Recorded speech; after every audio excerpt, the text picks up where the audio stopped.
Welcome to Media Dialogues. I promised we'd be exploring the metaverse at regular intervals, so here is another edition of Making the Metaverse. We know it's being built by multiple stakeholders: big tech, electronics majors, gaming companies, content creators, developers, as well as individual businesses. To find out what this massive digital transformation entails, how much it will cost, the up and downside, I'm talking today to Accenture's Chief Executive for Technology and Chief Technology Officer, Paul Daugherty. Accenture operates out of 50 countries, consults diverse industries across functions from aerospace and defense to life sciences, consumer goods and services, and retail, to name just a few. Its revenues have just come in last year, that ended August 2022, was over $61 billion. And with that, Paul, thank you for joining us on this show. And we're going to talk about the metaverse conceptually first before we get into specifically Accenture's plans. Does that work? That's fantastic. Thanks for having me on the program. Great to spend some time with you, Anuradha. Thank you. Paul, you know, digital technology coupled with advances in telecommunications has fundamentally changed the way we behave as individuals and as businesses. Given that background, what are the key impacts or changes that the metaverse is going to bring?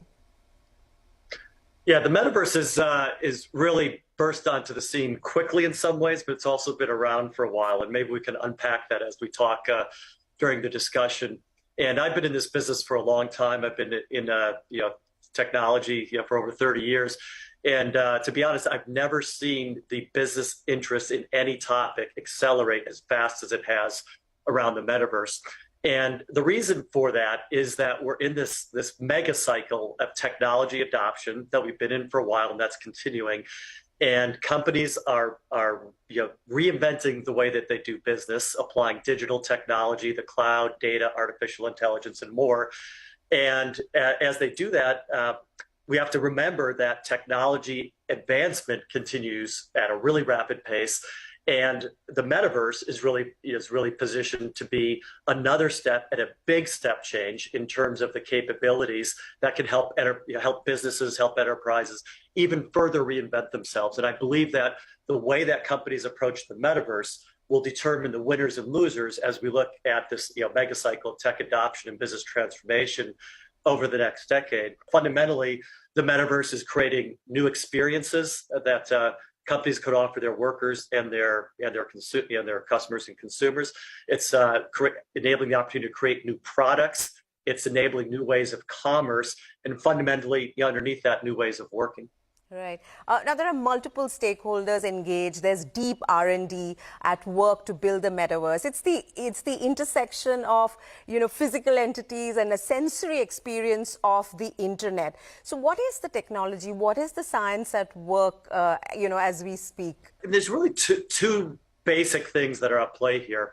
And it's really about the evolution and next generation of how the internet evolves. And some would call this Web 3. Web 1 being basic search that we started back in the 1990s, where search engines like Google became the leaders. That was Web 1. Web 2 was social commerce and mobility and other things coming onto the internet. And you had the social media companies and sharing economy companies really take the lead then. And Web 3 is now introducing a new set of capabilities. It's introducing this ability for shared virtual experiences, often three-dimensional, that we think of with the headsets and immersing in these environments.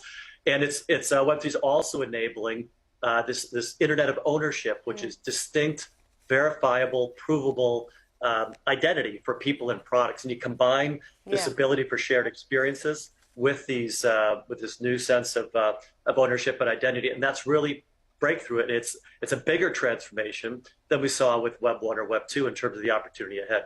So who are the people at work building the metaverse? Are they all computer engineers?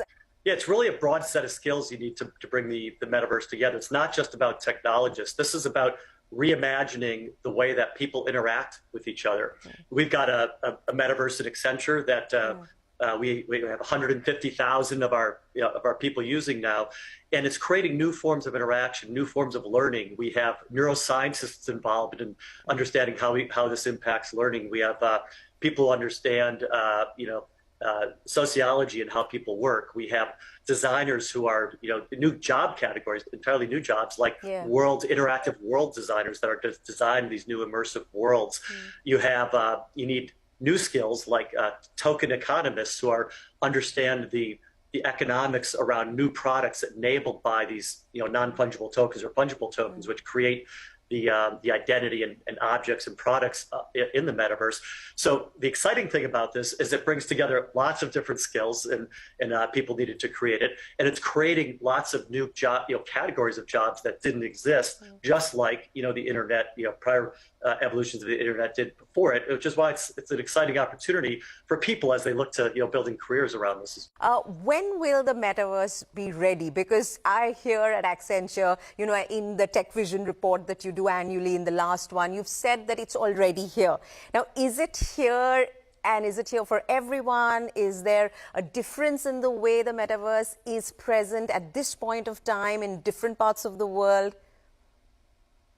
There's a famous quote from a science fiction author that says that the future is already here, it's just unevenly distributed. The metaverse is already here. We've been doing work around metaverse technologies before it had this label of metaverse for over 10 years. We have 600 patents in the metaverse. We have hundreds of thousands of people working in the metaverse today.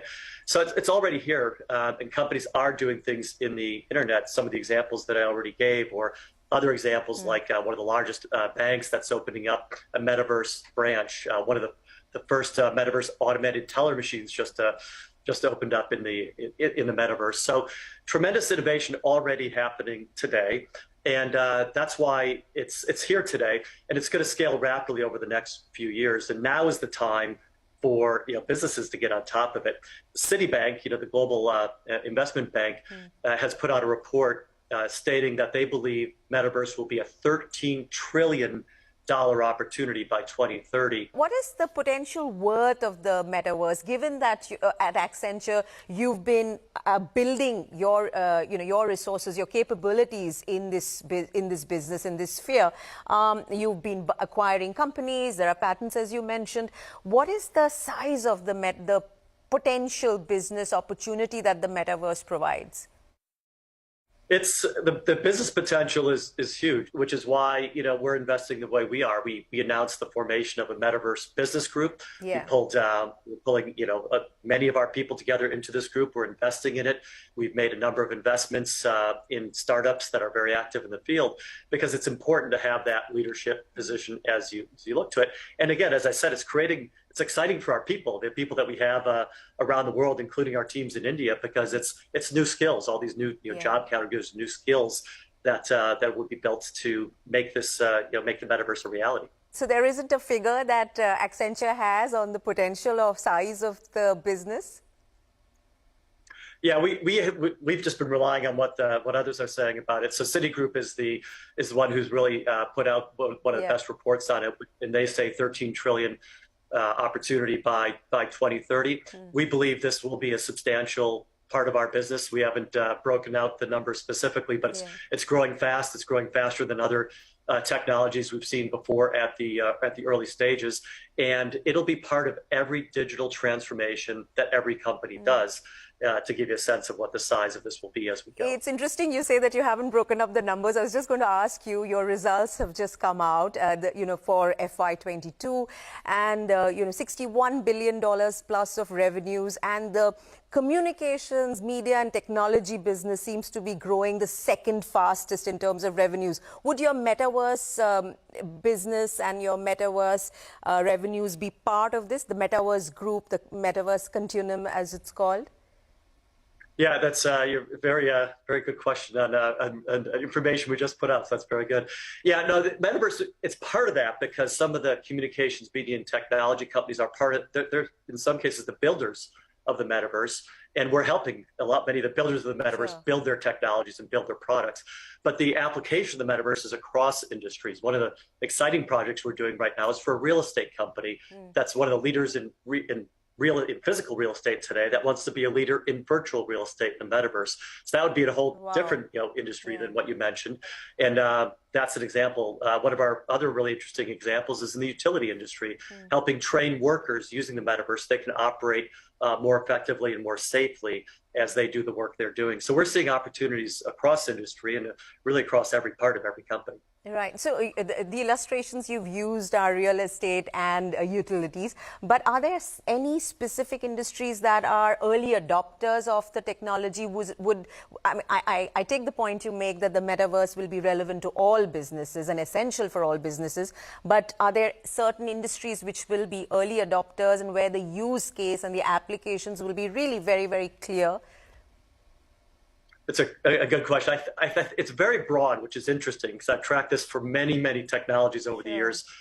It's broader than we typically see with a new technology, but I'll highlight three that are maybe moving a little bit faster. One is in the consumer goods and retail space, because this idea of taking a real product and attaching a blockchain-based virtual unique product to it, a token, a fungible or non-fungible token, is really compelling and creates a new exciting opportunity to extend your customer relationships. That industry has a lot of activity right now.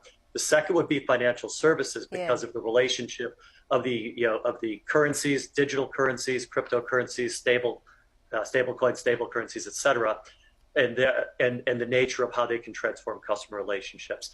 And then the third is the industrial sector, which might be a surprise to many, but given the examples I mentioned, there's tremendous interest in using virtual technologies combined with with manufacturing, with transportation, logistics, and other real capabilities so that you can simulate, model, and use virtual interaction to make your real world processes that much more efficient, paired up with the metaverse. Okay, Paul, I'm going to ask you to pause there because we've got to take a commercial break, but don't go anywhere. When we come back, we're going to ask Paul what business leaders need to keep in mind when they're making all those massive investments and getting ready for the metaverse. Stay with us.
Welcome back. You're watching Making the Metaverse on Media Dialogues, and I'm talking with Paul Daugherty. He's the Chief Executive for Technology as well as Chief Technology Officer for Accenture.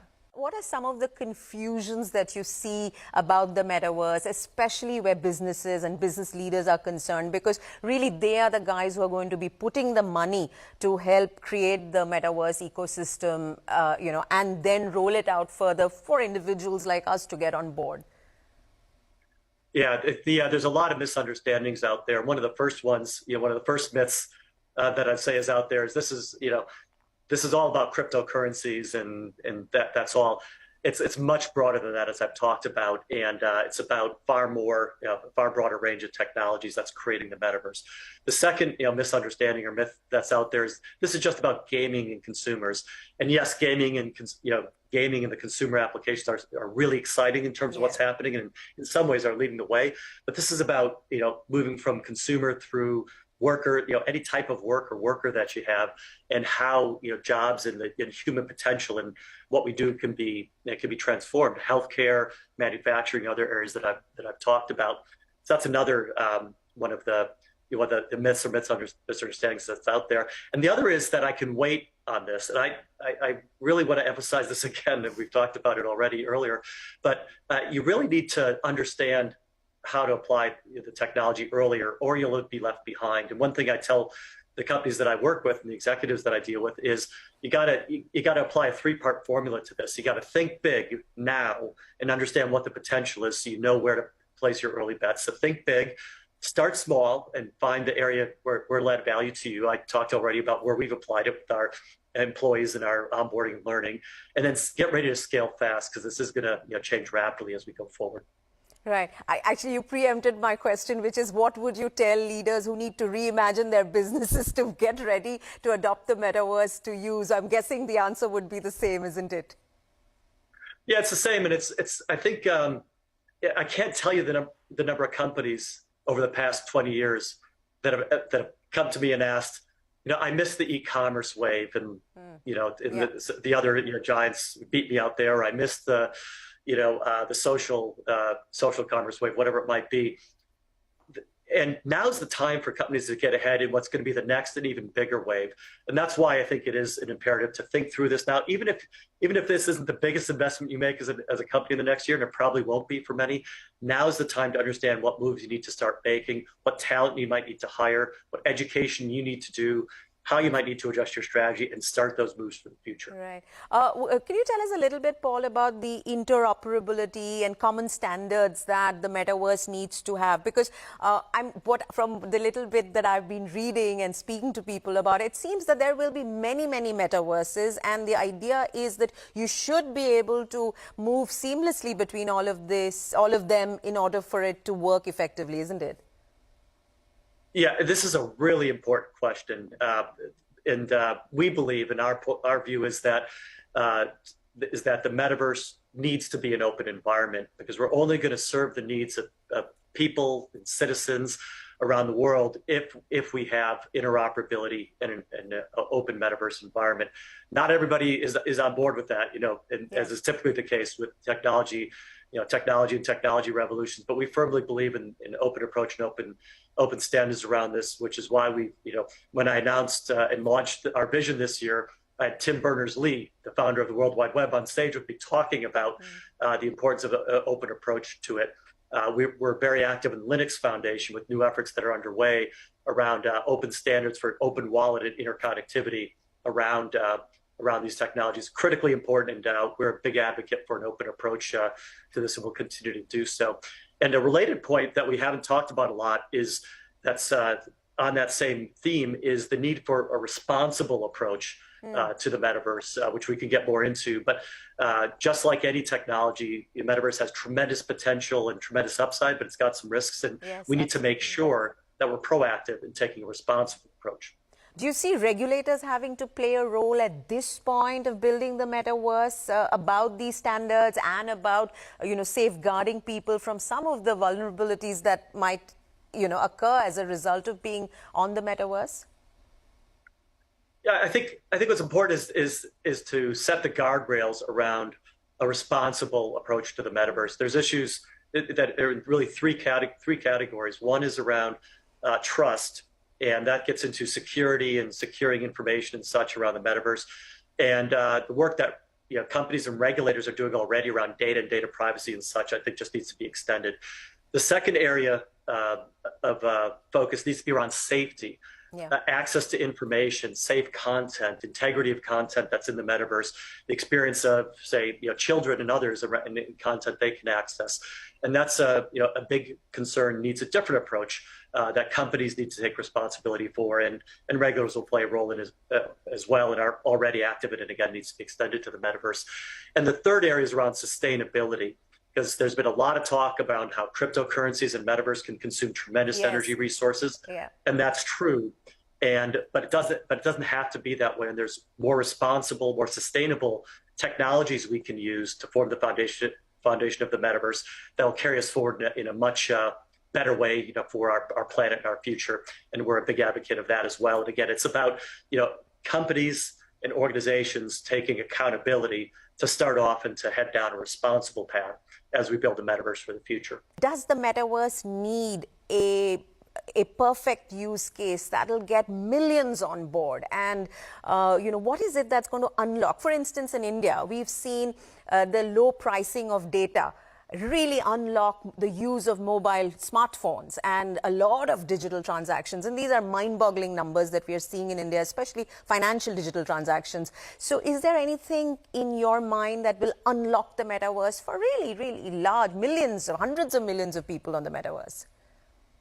So it's a great question. I'm not sure I have the perfect crystal ball on that one, but I think one thing that will unlock it is what you mentioned earlier, or you asked about earlier, which is an open approach.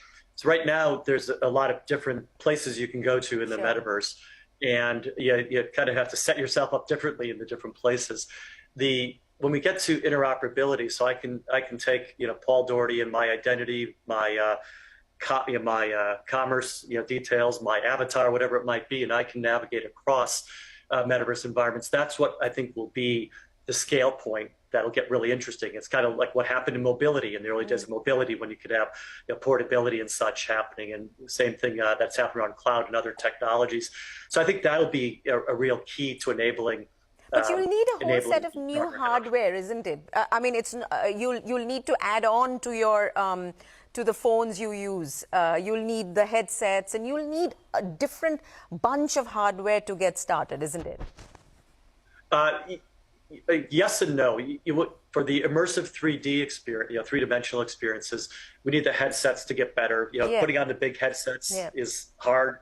People, you can't keep them on for too long because of some of the latency issues and such. But that's improving very rapidly, and the headsets will move very rapidly.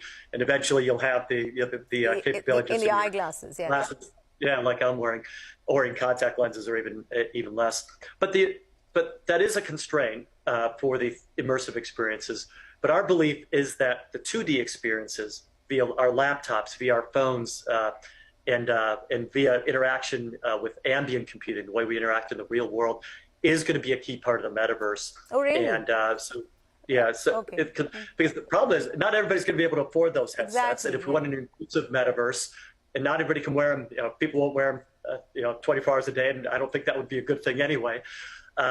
So creating the seamless integration of 2D and 3D is important. And we can already do that today. So when we have our Accenture Metaverse, most people put on the headset and go into it immersively, but some go on just with a keyboard and screen, and they have just as rich of an experience with it. And I think that thinking of the metaverse as that way in a continuum of experiences is important. So your question is right, that the hardware advances will be essential to the full realization of the experience, but we can start with a lot of other approaches as well. Your work and your experience over the years have resulted in at least 2 books, from what I know, and there is a lot of thought there about what technology does to the human condition. I'm curious, while the convenience that the metaverse will offer on various fronts are very, very obvious, and they will get proven as we go along, how do you feel at a philosophical level about the fact that the metaverse is going to encourage people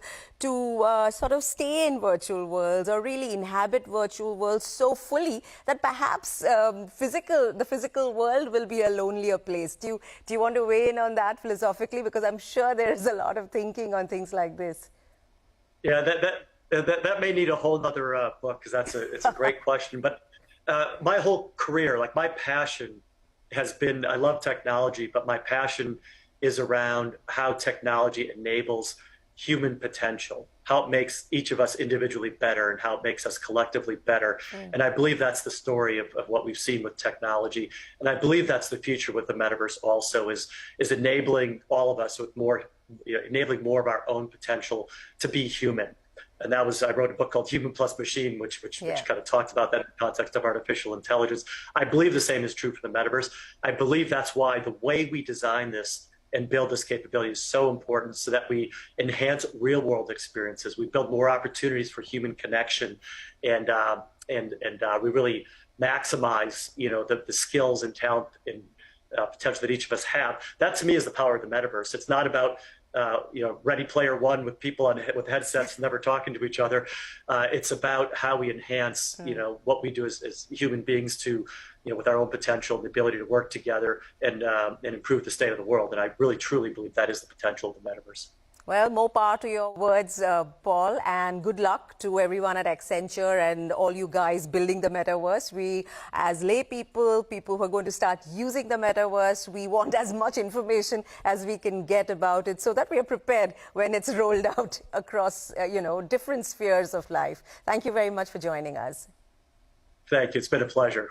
Thank you. And thank you for watching. Look out for another conversation on Media Dialogues on CNBC TV 18.